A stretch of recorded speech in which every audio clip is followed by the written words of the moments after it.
Let me give you a warning.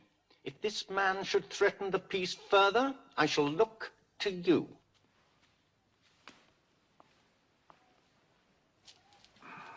Perhaps he's right.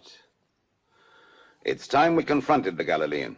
And as the hypocritical section of the scribes and the Pharisees came increasingly under his attack, so his following among the Jews grew.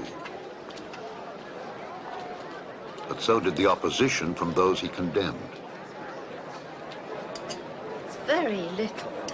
Only a mite. Can't you give more? I tell you that this poor widow put in more than all the others. For the others offered their gifts from what they had to spare of their riches. But she, poor as she is, put in all the living that she had. Tell us, what right do you have to say these things? Who gave you such right? Now let me ask you a question.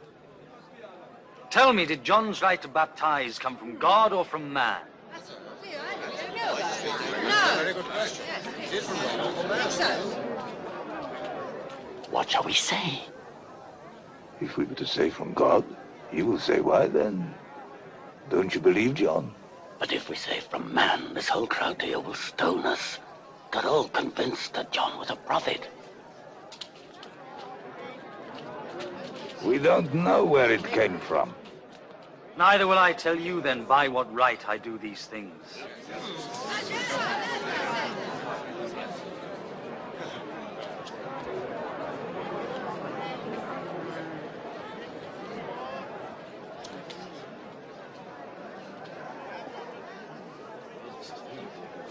There was once a man who planted a vineyard, rented it out to tenants, and then left home for a long time.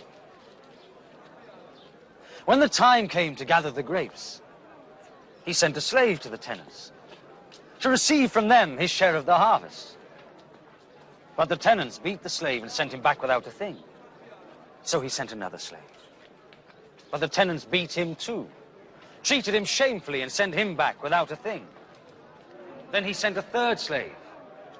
But the tenants wounded him too and threw him out. Then the owner of the vineyard said to himself, "What shall I do? I will send my own dear son. Surely they will respect him." But when the tenants saw him coming, they said to one another, "This is the owner's son. Let's kill him and his property will be ours." What happened? Tell us more. So they threw him out of the vineyard and killed him. What then will the owner of the vineyard do to those tenants? He will come and kill those men and give the vineyard over to other tenants. What then does this scripture mean? The stone which the builders rejected as worthless turned out to be the most important of all. Everyone who falls on that stone will be cut to pieces. And if that stone falls on someone, it will crush him to dust. Teacher, we know that what you say and teach is right. We know that you pay no attention to man's status, but teach the truth about God's will for man. Tell us, is it against our law for us to pay taxes to the Roman emperor or not? Careful, Lord! He'll try and trick you! Show me a silver coin.